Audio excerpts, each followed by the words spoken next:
Акылбек Жапаров салык процедураларын санариптештирүү коррупция менен күрөшүүдө чечүүчү роль ойнойт. Бакыт Төрөбаев жаратылыш ресурстары министрлигинде жумушчу кеңешме өткөрдү. Тышкы иштер министри Кулубаев Кыргыз Дипсервис ишканасына барды. Кемелова ДССУнун Кыргызстандагы өкүлү менен кызматташтыкты талкуулады. Соттолгондордун ооруканасы Молдовановкадагы номер 31 түзөтүү мекемесине которулат. Алимбаев Индиянын Кыргызстанда убактылуу ишенимдүү өкүлү баштаган делегация менен жолугушту. Бишкекте Даамдуллаев саякат шоу долбоорунун бет ачары өтөт. Министрлер кабинетинин төрагасы Акылбек Жапаров президентке караштуу антикоррупциялык ишкердик кеңешинин жыйынына катышты. Өз сөзүндө Акылбек Жапаров 3 негизги учурга токтолду. Акылбек Жапаров салык жана бажы процедуралын санариптештирүү маселесине да токтолду. Коррупцияга каршы туруу боюнча 3-чү чара элдин биримдиги жана ынтымагы деди. Белгилей кетсек, президентке караштуу антикоррупциялык ишкердик кеңешинин жыйынынын катышуучуларына 2022-2024 жылдарга мамлекеттик антикоррупциялык стратегиясынын долбоору сунушталды. Ал кеңири талкуудан соң жактырылды. Министрлер кабинетинин төрагасынын орун басары Бакыт Төрөбаев жаратылыш ресурстары, экология жана техникалык көзөмөл министрлигинде жумушчу кеңешме өткөрдү. Маалыматка ылайык, жыйынга улуу көчмөндөрдүн мурасы улуттук холдинг компаниясынын башкаруучу директору Теңиз Бөлтүрүк, жаратылыш ресурстары, экология жана техникалык көзөмөл министринин биринчи орун басары, министрдин орун басарлары, экономика жана коммерция министринин орун басары, президенти жана министрлер кабинетинин аппаратынын укуктук камсыздоо бөлүмүнүн башчысынын орун басары, президенти жана министрлер кабинетинин аппаратынын чечимдерин экспертизалоо бөлүмүнүн башчысынын орун басары, айыл чарба министрлигине караштуу токой кызматы мамлекеттик мекемесинин директору, ошондой эле министрликтердин жана ведомстволордун түзүмдүк бөлүмдөрүнүн жетекчилери катышышты. Тышкы иштер министри Жээнбек Кулубаев Кыргыз Дипсервис мамлекеттик ишканасына барып жамааты менен жолугушту.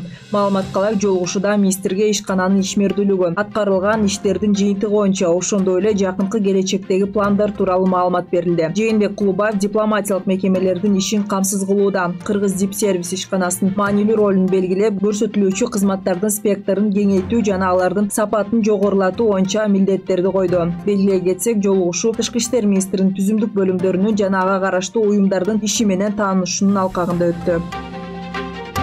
Тышкы иштер министринин орун басары Динара Кемелованын дүйнөлүк саламаттык сактоо уюмунун Кыргызстандагы өкүлү Назира Артыкова менен жолугушуусу болуп өттү. Тараптар саламаттык сактоо министрлиги менен ДССУнун Европа аймактык бюросунун 2022-2023 жылдарга карата кызматташуусу жөнүндө 2 жылдык макулдашуунун алкагында Кыргызстандагы саламаттык сактоо жаатындагы негизги артыкчылыктуу багыттарды, ошондой эле жугуштуу жана жугуштуу эмес оорулар, ден соолукту чыңдоо, саламаттык сактоо системасы, пандемияга карата жооп чаралары жана эпидемиялык көзөмөл маселелери сыяктуу 5 багыт боюнча ишке ашырылуучу долбоордук ишмердүүлүктү ишке ашырууну талкуулашты. Жыйынтыгында тараптар мындан ары жемиштүү кызматташууну улантууга даярдыгын тастыкташты.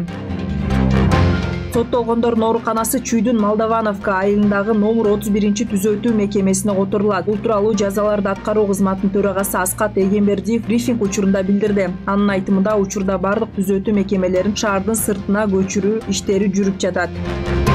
Президенттин Баткен областында ыйгарым укуктуу өкүлү Абдикарим Алимбаев Индиянын Кыргызстанда убактылуу ишенимдүү өкүлү Раджеш Кумар баштаган делегация менен жолугушту. Маалыматка ылайык, жолугушууда Раджеш Кумар Баткен областына алгачкы ирет келгенин айтып, областтын потенциалын көтөрүү максатында кызматташуу анын башкы максат экенин билдирди. Жыйынтыгында ыйгарым укуктуу өкүл аймактын социалдык, экономикалык жана стабилдүү өнүгүшүндө алардын колдоосу маанилүү роль ойнойт деген терең ишенимин билдирди.